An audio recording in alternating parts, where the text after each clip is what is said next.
each one of us in this hall today taking nothing and no one for granted. Door by door, vote by vote, we must win. Not for ourselves, but for unionism and for Northern Ireland. So let us go out from this conference today, resolved to take this campaign across the length and breadth of this province. The starting pistol has sounded. From Monday and for the next 5.5 months, let victory in this contest be our cause and our crusade. Let's take our case to the people. Let's secure a victory next May, and let's keep Northern Ireland moving forward. Thank you very much.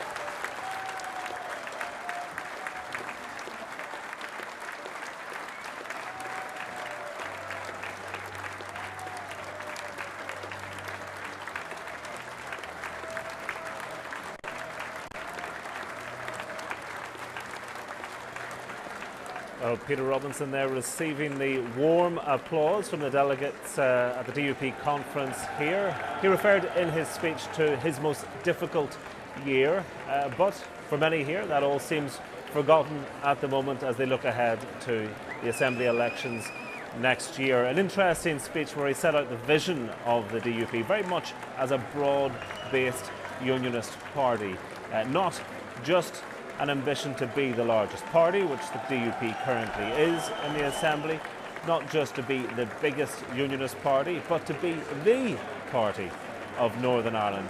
The ambition there seeming to be one where the DUP should reach out beyond its natural boundaries and become a more broad-based party. He talked about moving from being a party of protest of many years ago to now a party of government to, well, the party of government. So joining us now to digest some of this, Mark Devonport is still with us. So too is Jonathan Bell, Strangford MLA. Thanks for joining us. So yeah, this broad church DUP, this is something new. Where do you sit in the pews in this broad church? Well, it's fantastically exciting. Peter Robinson has set out a vision for the next decade of how we're going to take Northern Ireland forward, secure within the United Kingdom.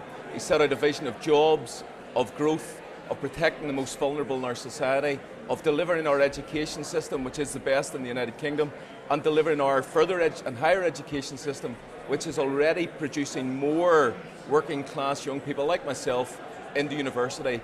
He set out a vision of his leadership over the next decade, and it's a very encouraging one and motivating one for all of us. Can he appeal, though, to all the different factions? You know, no doubt, many of the traditionalists within the DUP still find it difficult that you're in government with Sinn Féin, still want to be able to kick Sinn Féin a bit more than you do, don't want to be hamstrung having to make joint decisions. And can he keep them on board while reaching out then to, well, some would say almost his alliance territory? Peter Robinson can, and he's shown that he can. The leadership that he has shown has been endorsed in the Westminster election. I have no doubt it will be endorsed in forthcoming Assembly and Council elections. As I looked around a hall of some 800 people before I came here, there was unanimous support behind a positive agenda of taking us forward into the future. People, now that we're secure within the United Kingdom, that battle has been fought and won. Now it's about building Northern Ireland's competitive economy within the United Kingdom. It's about jobs, it's about protecting our most vulnerable, and it's continuing with an education system that outshines any other part of the United Kingdom, and that's a very attractive message to the public. Jim, I thought the speech was quite interesting for what wasn't in it as well as what was in it. In previous DUP conferences, you would have had a large element of any leader's speech would have been the ding-dong battle between themselves and the Ulster Unionists. This was a speech which seemed to imply that he thinks that that ding-dong battle is over and done and is won, and that the DUP can now just assume the mantle of being the broad party of unionism. And whilst other speakers have had a bit of a go at the Ulster Unionists over their experiment with the Conservatives, Peter Robinson just sort of passed it by, almost as if it was an irrelevancy now, and he is out there appealing, as you say, to this broad swathe. Yeah, I mean, perhaps polling data has told the DUP that unionists don't like to see other unionists attacking each other. So does the DUP think it can simply now present itself in this manner and perhaps mop up extra Ulster Unionist votes? Well, we believe the manifesto that we will present and the message that we're currently presenting is very attractive.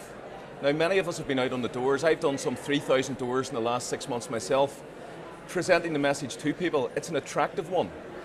People are saying to us, you've achieved a stable Northern Ireland within the United Kingdom. You've achieved the longest period of stability of devolved government that Northern Ireland that any of us have seen in recent times. You have achieved the 500 jobs in Citigroup.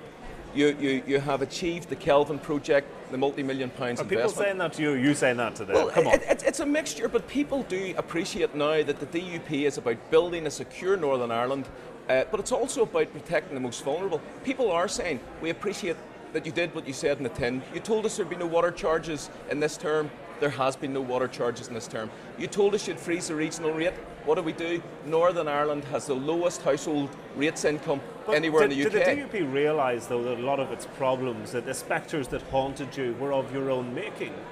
Jim Allister didn't turn out to be the massive threat that some maybe thought at the last Westminster election. Devolving policing and justice didn't hand power of the justice system over to Sinn Féin. But yet, when you looked, even just a year ago, that seemed to be the thought in everyone's head at this conference. Jim Allister's wrecking agenda has been rejected, so there's really no point in giving it any more time. The public have had their chance. They've rejected a wreckers charter. Now, in terms of devolution and policing and justice, as somebody who worked closely with Peter Robinson, I can tell you in 5 days, and I mean this, in 5 days, he had 6 hours sleep. But what was the outcome of that? We got the proper financial package, we got stable devolution of policing and justice, the hard work was done, and now we have achieved the stable devolution of policing and justice and a community that almost in its entirety is fully supportive of the police. So yes, a lot of the hard work and heavy lifting has been done by Peter Robinson, and now it's time to build on those positive benefits. Mark, I was just going to make the point that, Jonathan, you were the MLA, you obviously replaced Iris Robinson, you were co-opted. Is that all water under the bridge now, do you think, so far as the public's concerned? And also, are you yourself surprised about the way that Peter Robinson has been resurgent in the latter half of this year? Well, as somebody who knew Peter Robinson from I've been 9 years of age, and I know how hard he works, and I know that he sees the bigger picture for Northern Ireland, and I know that he will deliver not just what's in the best interest of the Unionist people of Northern Ireland, but what's in the best interest of all the people of Northern Ireland within the United Kingdom. It has been the most fantastic year of leadership. It has given them a foundation for the next decade, for a very positive future. Many people wrote him off. Many of us who knew him and knew the steel and the intelligence and the forensic skills of the man, and his sheer ability to negotiate a budget, to deliver on policing and justice, and to lead Northern Ireland in the most difficult of circumstances. And you saw in the hall, universally endorsed his leadership. Okay, Mark, just